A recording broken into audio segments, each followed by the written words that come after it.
नमस्कार मित्रांनो, कायद्याची माहिती सोप्या भाषेत देणारे आपले सर्वांचे लाडके मराठी चॅनल कायदा विजन मध्ये मी ॲडव्होकेट माधव पूर्वाजी दिपके आपल्या सर्वांचे मनपूर्वक स्वागत. पोटगीबाबत कायद्याचे व्हिजन याविषयी चर्चा करणार आहोत. यामध्ये प्रामुख्याने हिंदू विवाह कायदा 1956, हिंदू मॅरेज ऍक्ट 1956, हिंदू दत्तक देखभाल कायदा 1956, त्यालाच Hindu adoption and maintenance act 1956 असे म्हणतात.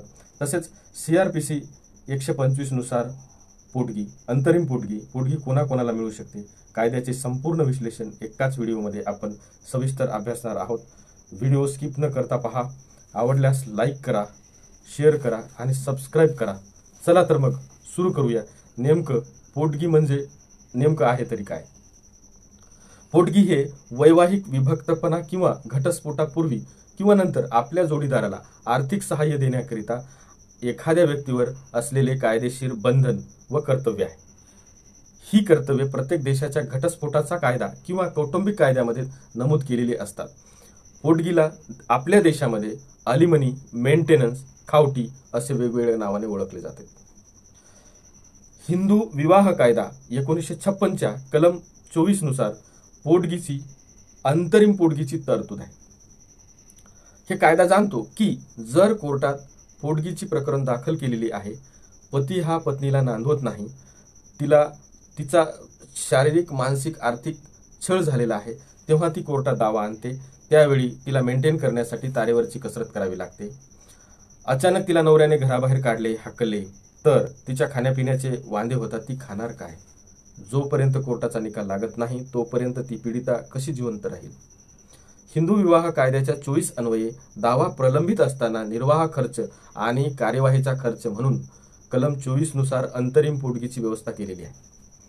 नवऱ्याकडून आपल्या पत्नीला माननीय न्यायाधीशांना योग्य वाटेल ती रक्कम जी मंजूर केलेली आहे ती रक्कम कोर्टात भरावी लागते. अर्जदार हिला ती द्यावी लागते. कलम 25 मध्ये पोटगीची ही परमनंट केली जाते, नक्की केली जाते आणि ठराविक नक्की केलेली रक्कम दरमहा पतीकडून आपल्या पत्नीला द्यावीच लागते. कधी कधी एक रकमी पोटगी देऊन सुद्धा त्यांचा कायमचा व्यवहार संपुष्टात आणता येतो किंवा वन टाइम सेटलमेंट करू शकतात. पत्नी ही पतीला तिच्या बंधनातून मुक्त करू शकते. परंतु जर तसे झाले नाही तर जर पोटगी मंजूर होऊन 5 वर्ष झाले, पोटगीची रक्कम 5 वर्षापूर्वी कोर्टाने मंजूर केली होती, नक्की केली होती, आज महागाई वाढलेली आहे, आता ती पुरत नाही, त्या मिळालेल्या पोटगीच्या रकमेतून दैनंदिन जीवन चालविणे शक्य नाही, अशा परिस्थितीत पोटगीची रक्कम ही पीडित महिला माननीय न्यायालयाला वाढून मागू शकते आणि जर न्यायालयाला योग्य वाटले तर पोटगीच्या रकमेत वाढ करून माननीय न्यायालय देऊ शकतात. आता ही जी आपण सर्व चर्चा केली ही नवरा बायकोच्या पोटगीच्या संदर्भाने चर्चा केलेली आहे. When husband is unable and wife is living in better life then even can apply for maintenance. जर बायको सक्षम असेल, नवरा सक्षम नसेल, तो आता बेडरिडन आहे, तर नवरा आपल्या बायकोकडून पोटगी मागू शकतो. यात नवरा बायको दोघेही अंतर्भूत आहेत. हिंदू दत्तक देखभाल कायदा 1956चा Hindu adoption and maintenance act 1956 असं त्याला म्हणतात. या कायद्यातील तरतुदी आपण पाहू. यामध्ये नवऱ्याकडील मुलांचे आई वडील, बायको, त्याची मुले त्यांना मेंटेन करण्यासाठी पोटगी देण्याची तरतूद आहे. अर्थातच जेवढे नवऱ्यावर अवलंबून आहेत, मुलावर अवलंबून येतात, त्या सर्वांना पोटगी त्यांच्या आई वडिलांसकट त्याच्या बायकोला, पत्नीला द्यावी लागते. यामध्ये कलम 3B मध्ये मेंटेन्स इज गिव्हन फॉर रोटी, कपडा, मकान अँड मेडिसिन.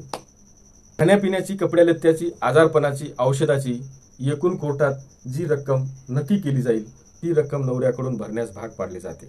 आता CRPC 125 प्रमाणे order for maintenance of wife, children and parents, यात प्रामुख्याने बायको, लग्न झालेले मुलगा मुलगी एवढ्यांना लागू होते. एवढेच नाही तर आई वडील यांनाही जिवंत राहण्यासाठी पोटगी द्यावी लागते. बऱ्याच वेळेला मुले आपल्या आई वडिलांना रस्त्यावरून टाकून देतात, त्यांची म्हातारपणी सोय घेत नाहीत, त्यांना बघत नाहीत. अशांना वटणीवर आणणारा कायदा आहे. आई वडिलांनाही पोटगी देण्यासाठी हा कायदा भाग पाडतो. एवढेच नाही तर महिलांना घरगुती हिंसाचार कायदा 1905चा आहे. यालाच डोमेस्टिक व्हायलन्स असे म्हटले जाते. महिलांचा कायदा जो आहे डोमेस्टिक व्हायलन्सचा, तो सुनेला घराबाहेर हाकलतात, तिच्यावर अन्याय अत्याचार करतात. महिला हिंसाचाराचा एक वेगळा कायदा आहे. यातूनही पोटगी महिलांना मिळते. त्यासाठी एक मी वेगळा व्हिडिओ बनवलेला आहे. ती लिंक डिस्क्रिप्शनमध्ये दिलेली आहे. तिथे जाऊन नक्की बघा. महिला हिंसाचार कायदा डोमेस्टिक व्हायलन्सच्या तिथली संपूर्ण माहिती तुम्हाला तिथं जाऊन क्लिअर होईल. तर हा होता महिलांच्या पोटगीबाबतचा विविध कायदे व तरतुदीचा व्हिडिओ. हा व्हिडिओ तुम्हाला कसा वाटला कमेंटमध्ये कळवा. तेही कमेंटमध्ये कळवा. भेटूया पुढील महत्त्वपूर्ण माहितीच्या व्हिडिओ घेऊन. तोपर्यंत नमस्कार.